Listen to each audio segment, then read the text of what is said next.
something bad to us, we are going to do things to you that have never been done before. We the people tell the government what to do. It doesn't tell us. We the people are the driver. The government is the car. And we decide where it should go and by what route to do.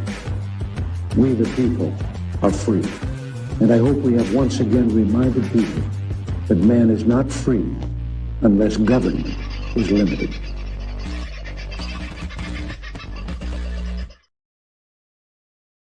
Well, hello, folks. How are you? This very fine sort of a Friday. Well, it was fine to begin with, and then we got a little cloudy and then a little wet this afternoon, and it looks like we're going to get a little wet for the next few days.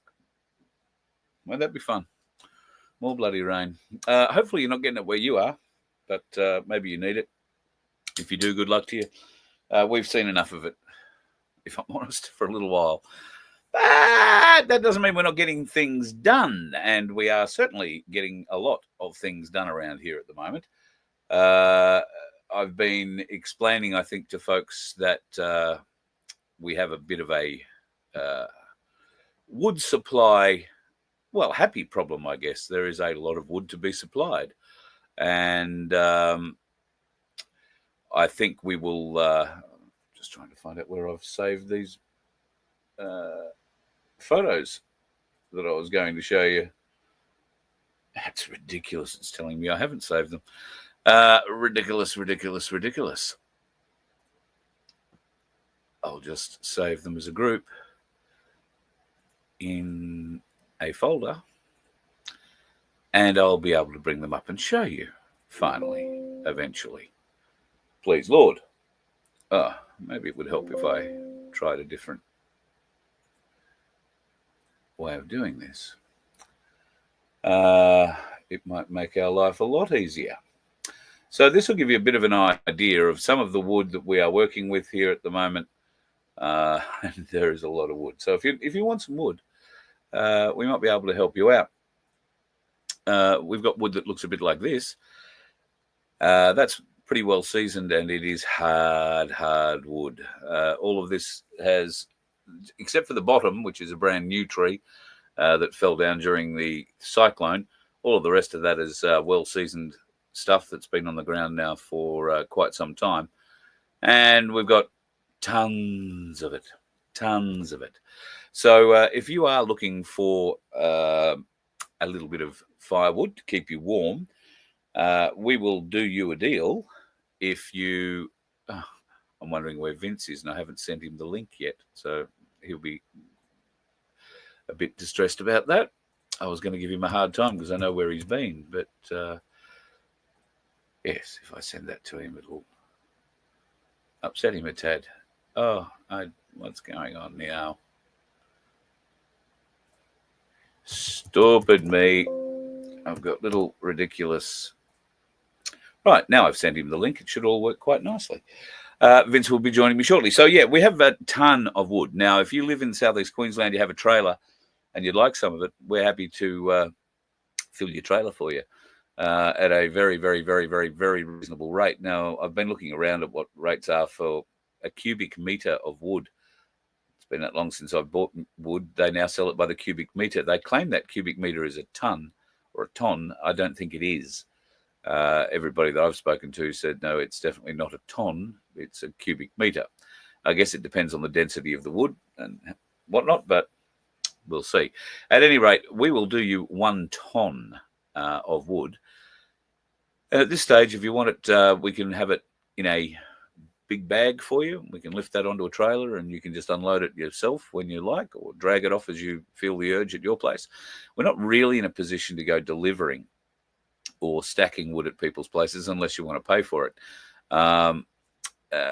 We don't really have the ability to deliver large amounts of wood in one hit. I've been approached by somebody who wants to get maybe 3 or 4 ton of wood in one hit, enough wood to last them all the way through winter, and certainly we can do that. It would require us having to hire a truck, though, and that might make it a bit, cost inefficient, even if we are doing a great deal on the wood. So we'll look at all that sort of stuff. But maybe one of you has a little tip truck and, we can do a deal and deliver some wood to people who need it. around southeast Queensland. I'm particularly keen to help people who are in need, but obviously we don't want anybody to go cold, and everybody deserves to get warm. I've also been looking into places outside of Queensland where we could potentially get the wood too. Victoria is one place where if you go at the moment, I don't think you're allowed to take any wood off the side of the road, and you've probably got a greenie who's going to pound you to death if you start taking wood off your own property. There might be a way that we can get some of our wood to where you require it and have it stored in different parts. The Waving Wonder has joined us. One of those parts that I'm thinking of is over in South Australia. I don't know how many people in South Australia need wood. There's good mallee root up around Pete from Pinaroo's part of the world, so I don't think he'll be needing too much of our wood. Although for posts and that sort of stuff, you never know. We do have some pretty hard wood here that's great for posts and split posts and all sorts of other posty type fencing type things. I'll have to go and learn a lot more about it before I can explain it. How are you, big fella? Yeah, I'm good. And speaking of South Australia, there's another place you can't pick up wood off the side of the road either. Had a mate was out there doing that, and the police arrested him for stealing. For stealing? For stealing, yeah. Stealing from whom? The local government, obviously, or the government. I shouldn't say the local government, the government, because it was Crown land, their land, supposedly. Anyway. It was a very interesting thing. So you can't even go and scavenge wood that's fallen or whatever. So, well, we might be able to do a deal with any semi-trailer. I'm particularly interested in owner-operators, owner-drivers, because they're the guys who are fighting for work, and they need. Well, I don't know whether or not it's still a done thing, but I gather that they would still want backloads. So if you're coming up from South Australia or if you're coming up from Victoria and you need a backload and you're a tray, then we might be able to load you up with pallets of wood that can come back. We're still looking into the legalities of taking wood between states because maybe they don't like that either. But if there is anybody who's interested in looking into that with us, then please reach out. Carl at vofhq.com, and I will be very keen to hear what you have to say about it. Because we have to get the wood off we've got three choices with the wood. We can turn it into mulch, we can burn it, or we can try and use it for firewood. It has to go one way or the other. So prefer to try and help as many people as we could. Pete's saying that the Mallee Council issue wood collection permits. Of course they do. There's a fee. What a surprise that is. And, it works in perfectly with our new line of T-shirts, doesn't it? You can collect wood off the side of the road for a fee. We will give you a permit. Good segue into the shirts. We have had some inquiries about the shirts. It's great to see, including Macca, who sent me an email and said, hey, listen, I want to buy a shirt, but it tells me it's all on back order. That's a bit of an issue. Yes, it is a bit of an issue, but the issue can be improved simply by hearing the great man's explanation for it all. So away you go. Oh, hang on. You're looking for a great man. Sorry. Don't know who you're looking for. But thank you for the compliment. Yeah, effectively the way the merch store works, because we are a bones of a bum corporation, or not corporation, but organization. What we're doing is we're taking basically pre-orders. So when it says it's on back order, you can still go through, place your order, pay your cost for the order, etc. Then when we've got 3 or 4 of that particular type, whether it's a hoodie or a t-shirt, then I can place the order with my suppliers, get them in, and send them out to you. So even though it says it's on back order, that's just an inventory thing, but you can still order anyway. Unfortunately, we can't carry hundreds of dollars worth of stock because that's part of what it's all about. And, we can always give you a fee with it. Sorry, Well, couldn't resist. very. You missed it. You totally missed it. That's it. Perfect lad. Good lad. Yep. I was just trying. All right. And that's a flash one. This one changes colours. You know, Yeah.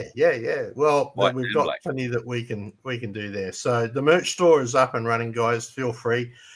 For those of who are members of us, it's on 2 separate websites. So effectively, what will happen is if you'll pay the freight, I will refund that freight back to you. So once I've confirmed you're a member, that freight will get refunded back to you from the same way that you purchased.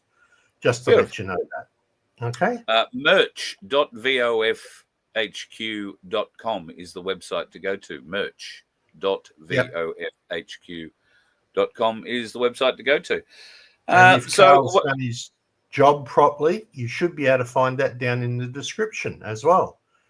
I'm trying to teach him to put stuff in the description. There will be links in the description. Yay! And I learned today about something called sticky notes. I think I'm still waiting for it to update, but we'll. Oh, really? Typical Microsoft product. Yeah, typical Microsoft product. And now, yes, it wants to introduce me to itself and all that. So anyway, so an interesting week in the world today. After an interesting chat last night with Cass and the crew from Gap and the Heart Party. At the end of it, we did talk about superannuation and what's going on in the markets. Cass did mention that they have been saying for a while, the 11th of April. If you go back and listen to me, you'll say that I have been talking about the 11th of April just to say, well, it's a date that's been thrown out as a crash date. Well, it seems that this one was a reasonably accurate one. Woke up this morning and at 10:30 this morning after the markets opened, we were down 2.16%. And just having a bit of a look now at the market wrap, it says the S&P and the ASX 200 closed lower, dropping 63.1 points, or 0.82%. That would indicate something of a recovery, but still down on what happened this morning. American markets, of course, were doing just the same thing. Trillions of dollars wiped out, and people's superannuation hit again today as well. So I don't know. What are your thoughts on it? Is this the big crash? Well, it seems to be heading in that direction. I've actually got a slide for you to show, Carl, if you want to put that up. Oh, yeah. Right. So this is the NASDAQ, and it shows you there 2023, 2024, and 2025. 2025 is the one on the blue one down the bottom, right? So that's this one down here. So, it's 17% down. And if you look at how much it was up in 2023, right, 54%. So that gives you a bit of an idea where markets have been heading. And Ainsley is talking about the recession and everything in their latest newsletter as well, which is really interesting. So yeah, it's a very good story and a great breakdown of, the recession that they're referring to is the American recession, but that will feed into a global downturn. And what's your theory on what Donald Trump has been doing with tariffs and seeing his backflip overnight with many of them, and yet ramping up, I think, to 125% tariffs on all Chinese imports? I think it went up to 154% actually, according to the Ainsley thing that I just read. If anybody's interested, that's the current Bitcoin chart. It's been dropping quite significantly. Won't be long. That blue line down the bottom here, that was the last previous high in the bull run. So it's not far off the last previous high in the bull run. So, so that's come down quite significantly. So if people were interested, tariffs are going to hurt for a while, right? There's no doubt about that. But you've got to look at the reason why they're there. It is to stimulate the countries in USA to stimulate manufacturing and growth within the country instead of outside of the country. So yes, while it's going to hurt for a while, eventually what will happen though is that businesses will start building in country. People will start getting jobs. As wages will start going up. All of that sort of stuff. So, yeah, it's going to hurt for 2 or 3 or 4 or 5 months. Yeah. But only until the economy starts moving internally. It's like us here in Australia. We have no more real internal economy. Yeah, we don't have our own petrol supplies. We don't have our own electricity companies. They're owned by overseas. We don't have our own waterworks. They're publicly owned by corporations somewhere. We don't have our own infrastructure. We don't have our own car manufacturing. We don't have, it's just like, what? What do we do if all of a sudden we can't get anything from overseas? What do we do? Well, we're going to have to start making it again. With what? Who's skilled? Where's the skills? That's the next big question. Yeah. And many of the people who have the skills, especially the young ones, are dying from unexplained causes. Yeah, well, you won't discuss that. That's a whole different thing that happened up in a federal court that I'm still wondering why it didn't go to a jury instead of being in front of a judge. But that's a whole different thing. Yeah. But a lot of that's health related. We know that. JFK in the US is on that front. And hopefully we can see that'll fall back this way a bit. But yeah, there is so much going to happen over the next 6 weeks. Promises will be given. Promises will not be kept. So we have to look at that and say, just who the hell are we going to believe this time? Because Jay, a lot one of brings us up have an given up. interesting point here. Tokenization of the stock market on the way. Tokenization is an interesting. Effectively, stocks are tokens anyway. It's a piece of paper, right? It just says you own this many stocks. It's a token. All a token is a digital form of the piece of paper. Yep. Okay. Right. The only difference between the two is that tokenization or tokens can be easily made and distributed for a lot of invalid stock that doesn't actually exist. So you have to be very careful where you're buying. It's the same, like, for instance, if you wanted to buy a token for silver or gold, right? That's that little token that says, I own this much silver or I own that much gold. Where do you buy that from? Right? How do you prove that it's actually valid, that that token is worth that much silver or that much gold?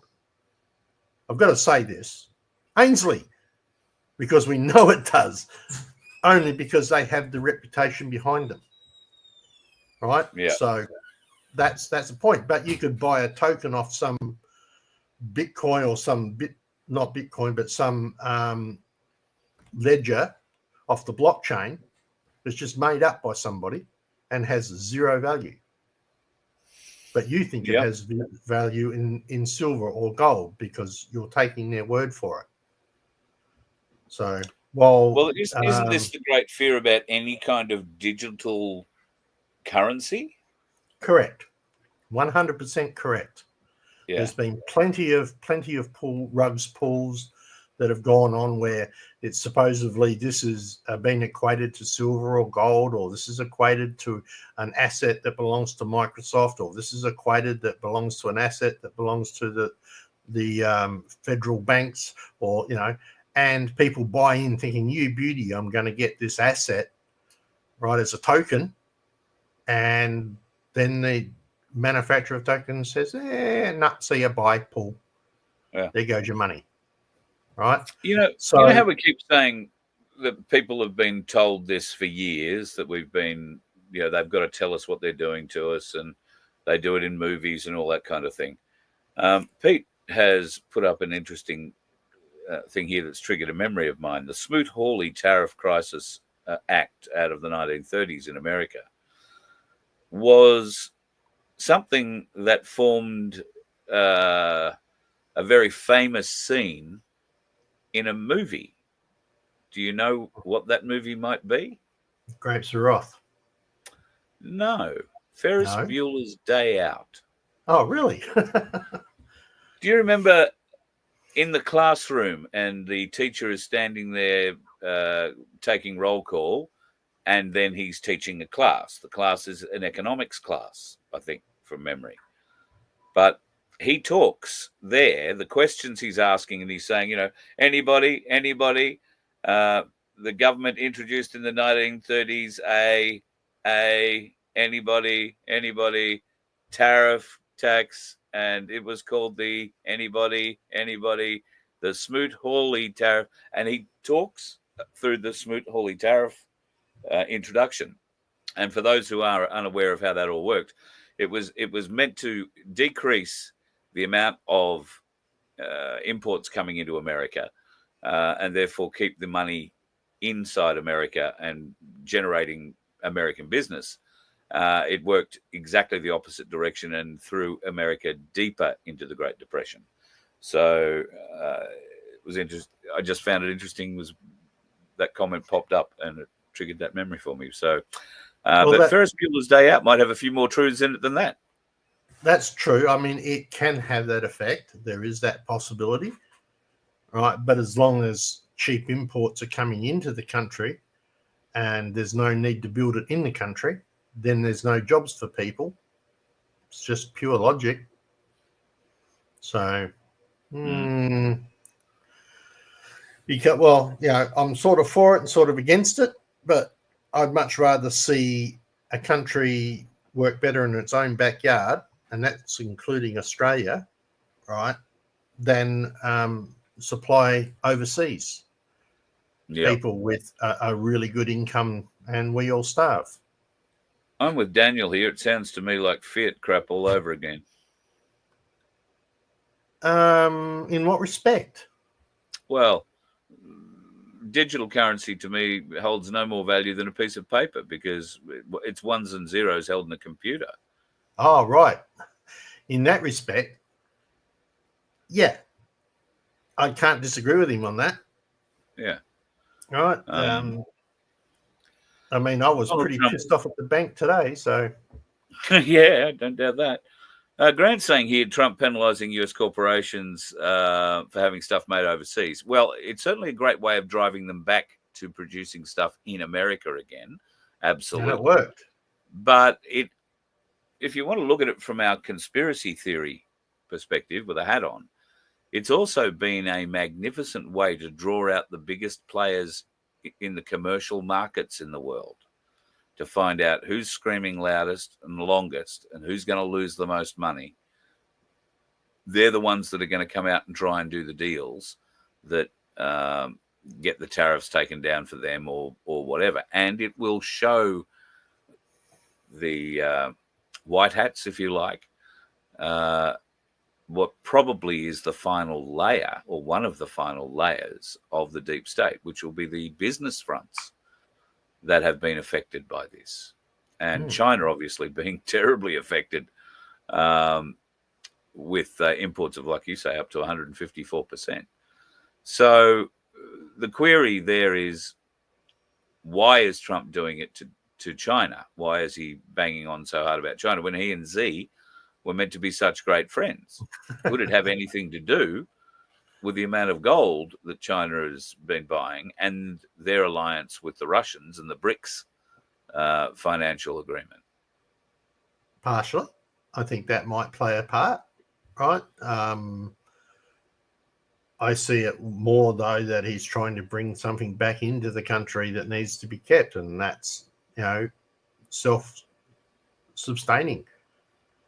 You saw that. USA was fully independent for electrical power supplies for energy when Trump was in office, and then suddenly they weren't anymore, and prices went through the roof for petrol, etc. So ads brought up a good thing there. Where was that? I saw it a minute ago, but it's gone now. Ads? I've got him saying, "Hi, Dusty." Yeah, no, it was further back than that. What about the red tape? Very good point. What about the red tape? A lot of our societies, like Australia, America, etc., have lots of red tape involved in doing anything. So effectively, that's one of the things that Trump's working on as well, killing off the red tape, limiting the reach of the government as our front little show opener says, right? Limiting the reach of a government. So, well, some red tape's good, some is not. Yeah, well, the Had a bank mate sent CBA Bitcoin. account closed because he has criminal record today, debanked. Yeah, well, so was my daughter effectively today. So that's why I'm a little peeved. The particular corporation, Westpac Corporation, are updating all their records. And if you don't provide your most up-to-date identification, they literally close your account off so that you can't use it. Really handy for somebody who's disabled.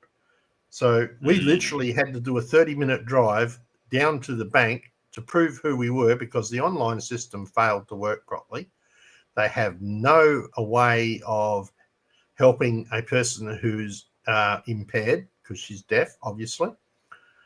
So we had to drive 30 minutes to the bank, show 2 pieces of paper, which were the basic same 2 pieces of paper we used to open an account 11 years ago, right?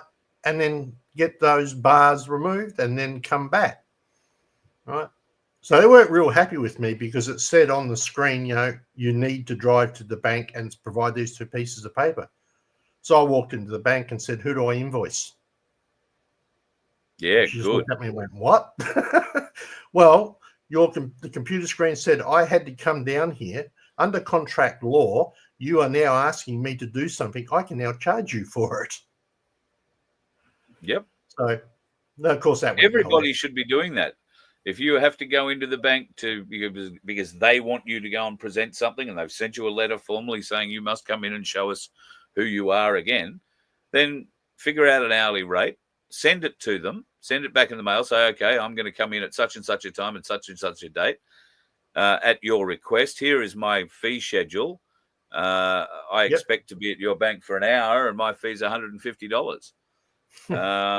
I'll be able to collect that fee at the door on the way out from the manager, will I, after I've completed identifying myself? Yeah, you can just transfer it straight into my account. It's all to do with the Know Your Customer and the fraud legislation that's been brought out some time ago. I don't know exactly when. Amanda Sheedy could probably look it up for us and let us know.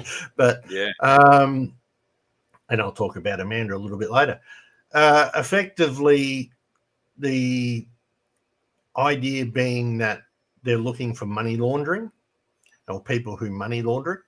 But I would think pretty much somebody who's on an invalid pension or a disability pension is probably not doing much in the way of laundering any money. And the bank account would say that. It's not like there's hundreds of thousands of dollars going through it. So, yeah. All right. I'm a computer programmer. Look for the ones that have irregularities, not something that doesn't. Anyway, just my point. So, Westpac don't like you at the moment. Yeah. Just my personal opinion, not financial advice. Now, Grant posted something up earlier about the e-commissioner under investigation by the AFP for deleting her digital footprint. That is completely true. And Avi from Rebel News is pretty much responsible for it, God love him. He was having some conversations with her through the WhatsApp app, trying to set up an interview. And he noticed that 24 hours later, all those messages had disappeared. WhatsApp has a function, as does Messenger and a few other different bits and pieces, where you can have a disappearing message. You can send it, stays for a certain period of time, and then it disappears. And it's untraceable after that. It's gone. So, not quite. Well, that's the theory. But Avi saw that this was happening with their WhatsApp chats and felt it might have been a little weird that the Australian e-commissioner, who is using a people-supplied phone, government-supplied phone, doing government business, and has to report just like any other public servant has to report, and can't hide their phones and can't hide their emails and all that sort of stuff. So Avi actually set the report in motion, I believe, with the AFP, and they are definitely looking into it. So with a bit of luck, we might be able to clean up that e-commissioner, I think, sooner rather than later, I think would be a bloody good thing. Yeah, I On Red think Alert you wanted could- to know how much gold or silver can you buy before it's legally documented. Well, if you go to 5,000. Ainsley Bullion, your name will be taken, and you can walk out with your gold or your silver. To have anybody from the government or bureaucrats or anything like that get your name out of Ainsley Bullion would require a court order, and Ainsley employ some very good lawyers who would fight any application to get names out of them for privacy on privacy basis. However, that may not be what you're asking. You might be asking how much can you buy before they have to report it to the government. And I did see somebody else, Macca, I think, popped up $10,000. It's not. It's $5,000. Yeah, it's $5,000. So if you walk in and buy $4,999 worth of gold or silver, and I don't think you could at the moment buy an ounce of gold for that money, you would need $5,159.86 right now. But that would be reported because it's over $5,000. But if you go and buy a half ounce or 2 half ounces of silver or gold, I beg your pardon, and you buy them a day apart, then that won't be, or you buy them as 2 separate transactions, then that won't be reported to the government as, Grant's just gone and got himself $10,000 worth of gold. So if you're smart about it, there are ways and means of just staying underneath that threshold. You might have to go in or order online, have it delivered to you, whichever way you do it, but keep it under $5,000. And aside from the nominal name and details that Ainsley will hold, no, it doesn't get reported to the government. However, if they got a court order, and I guess it's not beyond them doing that, they could find out how much gold and silver has been traded by you, how much you've taken in, how much you've sold. And it's always advisable to keep the receipts when you buy your gold and silver, just so you can prove where you got it from. You don't want the government coming back to you at some stage and saying, oh, well, you can't prove where you got that beautiful Ainsley round from, so we're keeping it. Well, I got it from Ainsley's. You can tell that's an Ainsley round. But no, well, you show us the receipt where you bought it. Otherwise, they're going to treat it as something akin to a stolen product. And we'll just take it from you if they're given the opportunity. Now, I don't think they're going to come knocking on your door looking for it. But if you were to fall foul of the law for whatever reason and they searched your house and found your little stash, then you'd have to fight to get it back, I think. Yeah, possession is 9/10 of the law. So yeah, well, those bastards, they'll hang on to it for as long as they can. Look what they're doing to Paul Offey in his truck. Yeah, well, this is true. They're in possession, though, at the moment. 9/10 of the law. Just saying. It is, indeed. I'm just having a bit of a glance through the chat to see if there's any questions there. I can't see anything flat up. You keep going through that. I wanted to bring up a couple of interesting little pieces that caught my eye during the week, and I was going to talk about these things earlier this week. Here's 2 women you haven't seen in a while. Hillary and her daughter Chelsea Clinton, although Chelsea now has a different name, surname. She's married, and they both are doing quite nicely. Thank you very much. USAID has been in the news quite a lot recently because Elon Musk and Doge have discovered the huge amounts of money that is being funneled through USAID, particularly into Africa. Guess where Chelsea Clinton and her husband have a foundation set up in their name? South Africa. Sorry. South Africa. Now, Chelsea Clinton somehow is worth over $50 million in her own name. Her husband's worth about $45 million in his own name. The Chelsea Clinton Foundation that she and the husband run are in line for about $52 million a year through USAID. Were. Well, let's come to a grinding halt. And there may well be a large list of questions to be asked and expected answered by Chelsea and her husband in the not too distant future. Fingers crossed that can only get better. Mind you, fingers crossed has been something I've used for 4 years now. Fingers crossed something happens. Well, at least 14 countries want to arrest Dr. Fauci. If this keeps up, as this meme says, he won't be able to leave his house again. America will be the only place he will be safe, and he'd probably only be safe if Bill Gates is his neighbor and they live in a very closed community with very, very, very good security. And even then, that's only going to be helpful to them until we get control of the direct energy weapons, and then we'll do what we like. But I don't know. What do you think about that? The Fauci thing being exposed slowly. It's been exposed for a long period of time. We just can't seem to grab traction on it. Why? Yeah, he did wrong. There was definite research. They've proved that. That's been confirmed that he supplied the money for research in the, what's the best way of putting this without getting us taken off the air? Research into modifying particular viruses so that they are more lethal. So that then they can come up with an idea to solve that problem. So the first thing would be don't modify them in the first place. But yeah, sorry, that was logic. Well, I've got to create a problem and then you can create the fix for it. So it's the best way to make money, the very best way to make money. Now, lots of files are being released unredacted out of the CIA, and some of the more interesting ones are popping up about Julian Assange.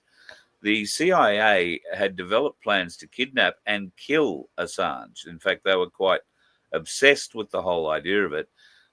You might recall back in 2010, I think it was, WikiLeaks released a trove of videos, one in particular, pardon me, that showed what at the time was, when it was released, was told to the American public a bunch of insurgents being put down by an Apache attack helicopter. It turned out that they weren't insurgents at all. In fact, they were journalists. One of the journalists was carrying a large camera on his shoulder that had a baseball bat style lens on it, a big 900mm lens or 2000mm lens, whatever they are. And that was mistaken for a rocket launcher of some kind. And therefore this thing opened up, killed it all and sundry. And then when a van turned up to help those who were still alive on the ground, there wasn't much to be left alive. That van was peppered as well, and that had children inside it. Now, the two pilots concerned, the pilot and the gunner in the chopper, all that audio is available, and you hear them laughing about it, and, carrying on. Now, I'm not having a go at men in combat who do these sorts of things. There is a mechanism. It's a very dark sense of humor that they have. But when you're doing that sort of work, you wind up with a dark sense of humor, or you wind up going crazy. And it's how these fellas deal with it. So I'm not having a go with them at them as such. What they should have done is had much better awareness of what they were firing at. And that's, of course, what upset the Americans. And there were straight out calls for Assange to be assassinated. And, bugger me dead, the CIA decided they were going to try and do that. They put forward a couple of plans to get into the Ecuadorian embassy and poison him while he was working inside the Ecuadorian embassy. That plan only got stopped at the last minute because somebody finally woke up to the fact that if they had have killed him while he was in the Ecuadorian embassy, it would have detonated, if you like, his safety switch, where all of the WikiLeaks files would have been dumped and released immediately. And I don't think to this day we have seen everything that WikiLeaks has to offer for that reason. He's directly said that he did not put out stuff that he deemed would really, really damage the security of the United States. He's already said that. But what he did put out was relative to the fact that, hey, we made a mistake and here it is. And here's the evidence and it's been hidden. So, yeah, I mean, if we could only get our own government to do that, that would be so nice. Mate, we couldn't get our own government to look after Assange when he was in there. So when he was locked up. And my question on Julian Assange is now, where the hell is Julian Assange? Well, he's been was around. Part of the deal that he got to get out of. Yeah, but he spends a lot of his time in Europe. I don't know that he's spending too much time back in Australia. He may have, as part of his deal, getting out of Belmarsh, if that's where he was, if that really was him, is that he doesn't talk with mainstream media, I would gather, or any kind of media. He hasn't started any kind of a blog. He hasn't recreated any kind. Oh, look, the guy's been locked away for 10, 12 years. He probably needs to get his mind back. But all of a sudden you see his head pop up at these big international forums and big international conferences where he comes on and speaks, clearly gets paid a good dollar for it, and then disappears back under the blanket again. I would like to be hearing a lot more about Julian Assange. Well, I would like to be hearing a lot more from Julian Assange. Why isn't he talking? Why isn't he talking to somebody like me or Rebel or Amanda Sheedy? Why isn't he speaking up to the people, especially the ones who've had his back for so long? We've had his back for so long, but our task is nothing like what his was. Man, taking a year or a year and a half off and just making the occasional pop-up visit, I don't blame him. For 12 years, he's under full-on stress with the possible assassinations, everything that was going on, not seeing his family, not seeing his kids. Man, I'd take a year off too, without a problem, right? Yep. So it's just that it's a very important year. You know, it's a really important year. It's going to be an important year every year, right? No matter, for as long as we're fighting this battle, it's going to be important year every year. I look at it, we've been at this for 4 years, and you've got to look back, you sit back and go, oh, right? Yeah. What's going on here? You know, here we come around for the next corporate government election. Whether you're choosing to vote or not vote is up to you, which actually raises a question. Guys in the chat, can you please tell me, I'm looking to do a video on exactly how Senate voting works and how the numbers work. If you're interested, viewing, that is riveting. If you're interested, we're going to put that up on FBN, right? And I would be just, if you want to see it, just put a yes in the chat, right? If I see all no's, then I won't do it. It's as simple as that. But it will explain exactly how voting works in the Senate and how you can stop your vote so that the major parties don't get shit. But anyway, that's only if you're planning to vote in an election. If you're not planning to vote, you don't have to watch it, right? We do understand it's a corporate government and everything else, but we don't use every weapon in our arsenal. And just on that point, I think one night next week we'll have Craig Cole on again for another bit of a chat. He has found a very interesting group in Victoria. Well, actually, it's not Victoria. I think they're actually based in Queensland. We're going to have a bit of a talk to them about just this sort of thing and a bit of overreach into common law area where they're offering a great deal, but is it cash in your pocket or is it just a fake deal? So there's a few interesting things. Got to do a bit of research over the weekend, and I'll have Craig on next week. We'll get you on for that chat too. He too raises a number of very good points about people who don't want to go and vote or who refuse to vote, and he's quite vocal about it. So we will look forward to having Craig on next week. Now, before we go, there are a couple of things I wanted to show you. What do you make of this?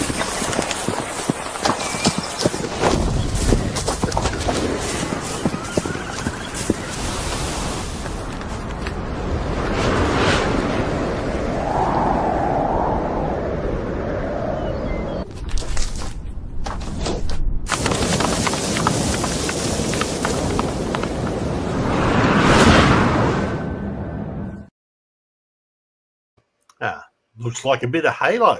It does look like something out of Halo, doesn't it? Yep, it's definitely gameplay. If the AI created video title is anything to go by, that is the new Kawasaki all-wheel drive motorbike that they're going to be releasing at some stage in the future. Yeah, right. Okay, so how many of our young'uns know how to ride a horse? Yeah, that's going to be the thing. You're really going to want to know how to ride a horse on that one, aren't you? But I look forward to going to the rodeos, though. That'll be interesting. And I've got one final video to wrap things up with. And you and I came across this one as we were talking earlier today. Couldn't believe the words coming out of Albanese's mouth. Ladies and gentlemen, if you ever needed a clearer example of why you cannot trust, well, this bloke, but any politician, because they all have the same gripe. They all have the same whinge. Listen very closely to what this whinging bastard has to say. Look, you go to changes in society. We live in a much more fragmented society than we used to. And it used to be the case that people watched the ABC or Channel 7 or Channel 9 or Channel 10 news, and in more recent times SBS as well. So there was a common set of facts, and they picked up the paper in the morning, a common paper, there was some commonality there, and that was how they got their information. So therefore there was less diversity and less noise and genuine information, a mix of both, but also less misinformation out there.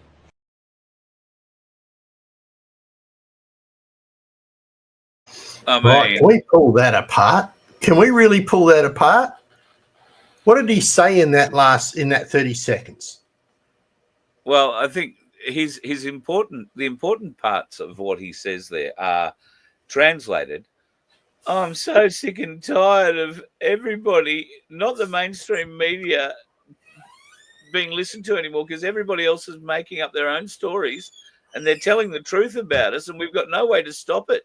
People aren't waking up in the morning and listening to Channel 9 or Channel 10 or Channel 7 or picking up the newspaper and seeing consistently the same stories. That's how we brainwash people. We can't brainwash them if they're not watching it anymore. That's what he's saying. And where's the evidence of that? Right? If you go to any of those so-called channels, right, and you go there and read their documents or watch their videos, you will notice that comments are turned off. Why are comments turned off? Are they removing the ability to debate a subject? Or is it that fact that they might get facts up there that prove them to be wrong? I mean, what are they afraid of? What's he afraid of? He's already said it. And interesting, he did say that it's a diverse, fragmented relationship. Isn't that exactly what they planned? Yeah. Because the more fragmented we are, the harder it is to come together as a group and say, I'm sorry, you're fired. You're no longer our prime minister. You're no longer, matter of fact, here's the nearest boat to China. Here's your ticket. Away you go. Yep. Right? Away you go. Because we are fragmented. But, you know, so in one respect, their own little design bit them in the ass. Yep. 100%. Just my take on it. All right, mate. Well, we might take this opportunity to wish you a very fine weekend. Will you be out doing anything exciting, or are you just ducking and covering before the big madness of Easter in Mannum hits you? There's no madness. I know I'm going to try and put together that little episode for the people who all said yes in the chat. Thank you very much. We'll get that there, putting it up on FBN. Now, the FBN website is almost ready to come into play. And on there, we should see some influencers who have joined the team. Stop the Rot, Billboard Battalion, Amanda Sheedy. They're all going to have their pages on there where you can go and search and chat with them and look them up, etc. So very happy to have them along the way, as well as whatever videos we can put out. So, with have you got our wonderful copper friend from the WA? I do have our wonderful copper friend from WA. Right, can you get him ready, please? I do have him ready. Okay, so very shortly, South Australians, according to Mr. Grant Stevens, our wonderful police commissioner, we will have this. Fuck you. Good lad. Yeah, go for it. Fuck it. Yeah. Because he's going to bring them in and give them visas and all that sort of stuff. So And guns thank you. and pepper spray. All I have to say is, I need that man back. All I have to say is, Fuck you. Good lad. thank you. I'm out of here. Thank you and good night, brother. The waving wonder departs. All right, folks. If you're in Brisbane over the weekend, come and see us. Sunday is what I'm trying to say. Dr. William Bay and Cass will be appearing at Yum Cha Cuisine in Indooroopilly. We would love to see you there if you would like to pop along. I don't have the address with me, but it starts at 5:30. I beg your pardon, starts at 5 p.m. and goes through till 8. If you would like to come along, tickets are prepaid, I believe. And I'm just going to post up the link there. They're $30 the tickets, and the money will go to aiding Dr. Bay's tilt at this election. And if you haven't seen him recently, go and watch last night's show. He was the first guest there last night, and then backing that up with an alliance now between Gap and Hart in Queensland. We had Cass Smith and Mary Jane Liddickett, who are both running for Hart, one here in Queensland and, of course, the other in the ACT, which is a real hill to climb. Next week, we aim to talk to a couple more people, including one from South Australia. I hope to get Nick Duffield on from Trumpet of Patriots for a chat. He, of course, started Trumpet of Patriots back in 2015, I think it was. Nowadays, he is the vice chairman and is running for a Senate seat, I want to say it is, in South Australia. So we're looking to try and catch him up next week, and a couple of others that are floating around as well. And you never know, there might actually be a semi-celebrity guest if we can nail her down. It's times and time zones that'll be the issue with that, but I'm working on it. We'll see what we can do, and all things being equal in a beautiful world, we'll have a touch of celebrity for the show, provided she stays away from the dickhead drivers, which we catch up on all over the weekend. See you Sunday at Indooroopilly, and the plan currently is I might run a live, but it will be on the FBN channels of that event. We'll just get the gear out and see if we can make it work. See if we can remember how to make it work. And we'll try and live stream that on FBN Sunday from 5 p.m. Queensland time, which now mostly is in time with the rest of the east coast of Australia. And we are back in the proper place, half an hour ahead of South Australia. Yay! See you soon. You let one ant stand up to us, then they all might stand up. Those puny little ants outnumber us 100 to 1. And if they ever figure that out, there goes our way of life. It's not about food. It's about keeping those ants in line. That's why we're going back. Does anybody else want to stay? Let's ride!